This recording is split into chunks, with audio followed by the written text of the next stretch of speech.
तो देखते हैं इन्फ्लेशन यानी मुद्रास्फीति क्या होती है। निश्चित वस्तु और सेवा की कीमतों में क्रमिक वृद्धि हो जिसके फलस्वरूप मुद्रा का मूल्य कम होने लगे तो उस स्थिति को मुद्रास्फीति यानी इन्फ्लेशन कहते हैं।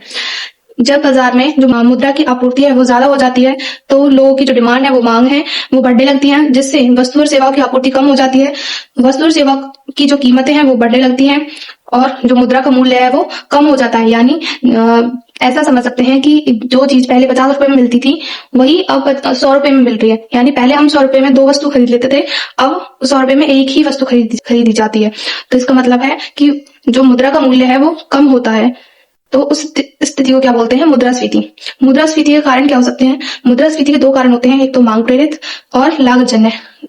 डिमांड पुल और कॉस्ट पुश। मांग प्रेरित में क्या होता है? जब आरबीआई विस्तारित और सस्ती मौद्रिक नीति को अपना ले और जो सरकार है वो राजकोषीय प्रोत्साहन जैसे सब्सिडी देने लगे तो मुद्रास्फीति बढ़ने लगती है। इसके परिणाम स्वरूप क्या होता है? बाजार में मुद्रा की जो आपूर्ति है वो बढ़ जाती है, लोगों की क्रय क्षमता अधिक हो जाती है, लोगों का वेतन अधिक हो जाता है, जिससे लोग अधिक से अधिक चीजों की मांग करने लगते हैं, जिससे जो मुद्रा का मूल्य है वो कम हो जाता है। सेकंड, जो लागत जन्य है वो जब जो परिवहन लागत महंगा हो जाए, कच्चे तेल के मूल्य में वृद्धि हो, जमाखोरी, किराया बढ़ जाए, ब्याज बढ़ जाए तो वो क्या होता है? लागत जन्य।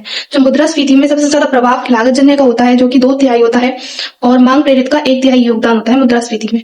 जो मुद्रास्फीति की गणना है वो मासिक आधार पर करी जाती है, जिसका मंत्रालय मौसवी होता है, ministry of statistical and programme implementation, और जो विभाग है वो सांख्यिकी है, जो कार्यालय है वो एनएसओ है। आई होप आप सबको समझ में आया होगा। आपको समझ में आया हो तो हमारे चैनल को सब्सक्राइब करें।